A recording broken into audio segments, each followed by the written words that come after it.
Agregat menempati sekitar 70 hingga 75% volume beton yang mengeras. Jadi mayoritas isinya beton itu agregat. Jadi itulah kenapa seperti yang saya katakan di kekurangan beton tadi, Dek. Jadi kalau beton itu disusun kan dari bahan-bahan yang diambil dari alam ya, agregatnya. Nah, kalau agregatnya ini beda-beda, ya otomatis sifat betonnya seluruh Indonesia saja ini akan beda-beda sifatnya. Tergantung agregat dari lokasi mana gitu yang diambil. Karena memang agregat ini adalah penyusun mayoritas, sekitar sampai 75% volume betonnya. Jadi wajar ketika agregat sangat mempengaruhi perilaku betonnya ketika mengeras nanti. Agregat yang dapat melalui saringan nomor 4. Nah, apa itu saringan nomor 4? Itu nanti kita bicarakan ketika praktikum. Dapat diklasifikasikan sebagai agregat halus. Agregat yang tertahan di saringan nomor 4 diklasifikasikan sebagai agregat kasar atau kerikil. Jadi nanti di praktikum itu, Dek, adik-adik akan melihat satu bongkahan, satu tumpuk agregat ya, satu tumpuk agregat. Jadi namanya agregat itu kan eh, namanya agregat itu isinya kan pasir dan kerikil ya. Agregat itu pasir dan kerikil. Itu kan satu bongkah gitu ya. Kita ambil satu bongkah gitu kan. Ini isinya pasir dan kerikil. Kemudian dimasukkan ke saringan. Saringan ini ada banyak, jadi bersusun gini ceritanya. Di lab seperti itu. Dimulai nomor paling besar itu nomor berapa, kemudian ini lubangnya lebih kecil lagi, ini di bawahnya lebih kecil lagi, lebih kecil lagi, lebih kecil lagi, lebih kecil lagi. Nah, katakanlah saringan nomor 4 itu di sini. Jadi ini masukkan ke sini, di saringan paling atas, terus digetarkan. Jadi nanti ukuran yang lebih besar dari saringannya, maka dia akan tertahan. Seperti itu terus sampai yang paling bawah adalah yang paling halus, gitu. Nah, batasnya adalah saringan nomor 4 ini. Yang tertahan di 4 ke atas itu agregat kasar, kemudian yang 4 ke bawah itu agregat halus.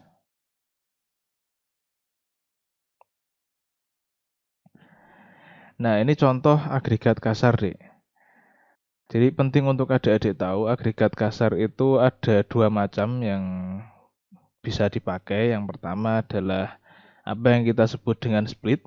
Kemudian yang kedua adalah kerikil yang kita ambil dari sungai langsung. Jadi ambil sebongkah material gitu ya, satu truk gitu dari sungai, kemudian diayak. Nah, hasil dari situ ada batu-batu kecil lah, itu namanya kerikil sungai. Nah, kira-kira ini Dek, logikanya mana yang lebih baik untuk dipakai di beton? Apakah split atau kerikil sungai? Split itu untuk yang belum tahu, jadi ini adalah batu pecah. Batu pecah itu adalah hasil dari batu-batu yang besar-besar yang diambil dari sungai, itu dimasukkan ke alat yang namanya stone crusher atau pemecah batuan. Kemudian nanti keluarnya akan jadi batu-batu kecil-kecil seperti ini, jadi kerikil. Nah, kalau adik-adik lihat, untuk kerikil sungai ini ya, ini dilihat nih, ini cenderung bulat-bulat deh, cenderung bulat-bulat. Halus-halus gitu loh sudutnya. Tapi kalau adik-adik lihat ke sini, yang batu split itu tajam-tajam. Nah, kira-kira nih, antara split dan kerikil sungai, itu lebih baik yang mana ketika dipakai untuk bahan penyusun beton? Jawabannya adalah split. Karena jadi intinya ya, Dek ya. Intinya beton itu kekuatannya adalah ada di agregat ya. Adik-adik bayangkan ketika punya satu wadah silinder gitu ya. Punya satu wadah silinder, ini juga satu wadah silinder, ukurannya sama. Yang ini diisikan split isinya. Yang ini kerikil sungai. Kerikil sungai. Jadi batunya yang sini tuh saling Ini loh. Gini ya. Tajam-tajam gitu kan. Nah, yang ini agak bulat-bulat nih. Nah, kira-kira terus ini dimasukkan. Masukkan ke sini bertahap gitu kan.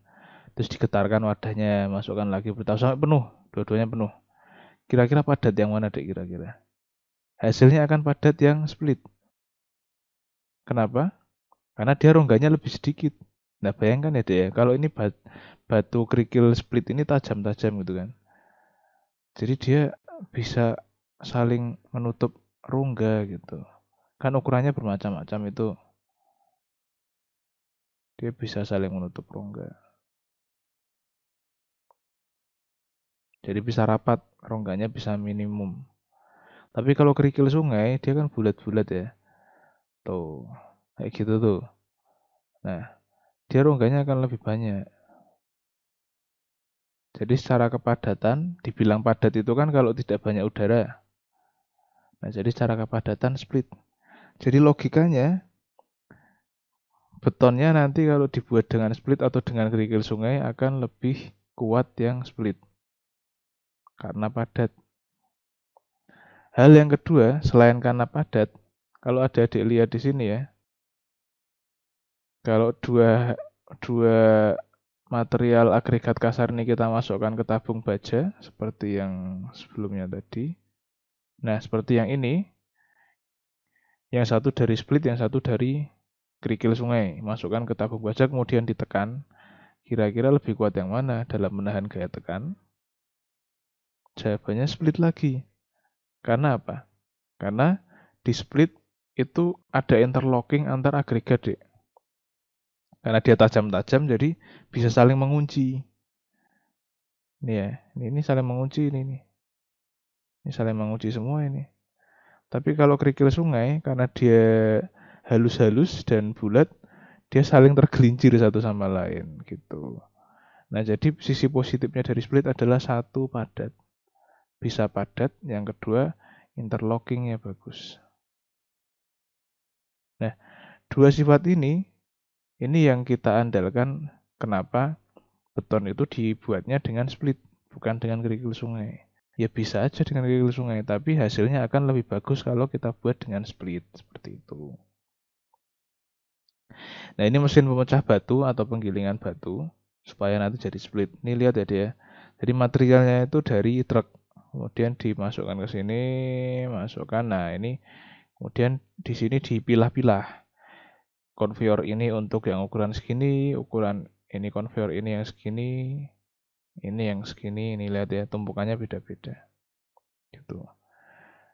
Seperti itu. Untuk melihat alat-alat seperti ini banyak di Jalan Solo, Dik, setelah masuk ke area Klaten itu. Ke arah-arah Klaten yang belum masuk ke Klaten, itu banyak pinggir di kanan kiri jalan itu ada batching plan, ada juga stone-stone cluster seperti ini.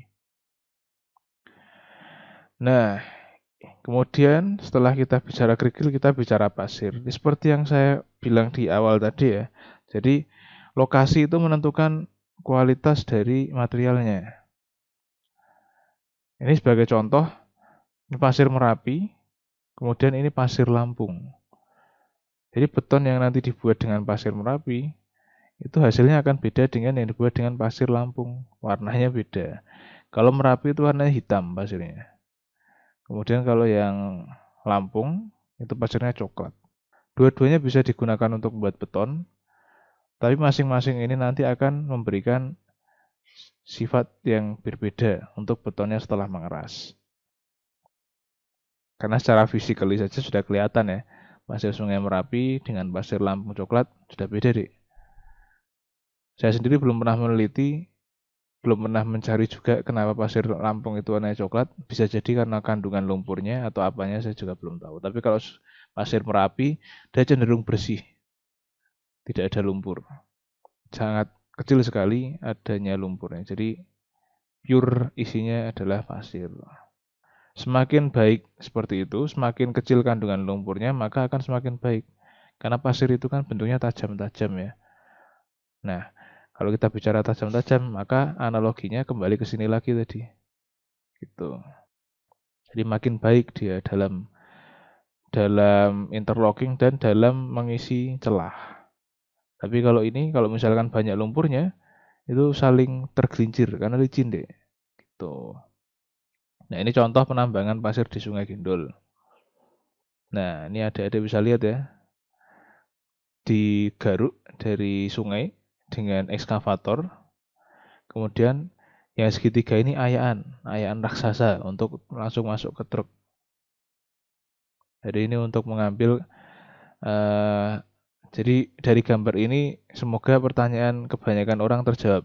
Gimana caranya ngambil dari sungai kok langsung masuk ke truk itu cuma isinya pasir doang. Padahal kan kalau kita lihat di sungai itu ya ada batu-batunya gede-gede banyak kan. Nah, jawabannya ini pakai saringan di bagian atas truknya. Jadi begitu dituang dari eskavator, lewat dulu saringan. Jadi yang masuk ke baknya truk itu hanya pasir saja.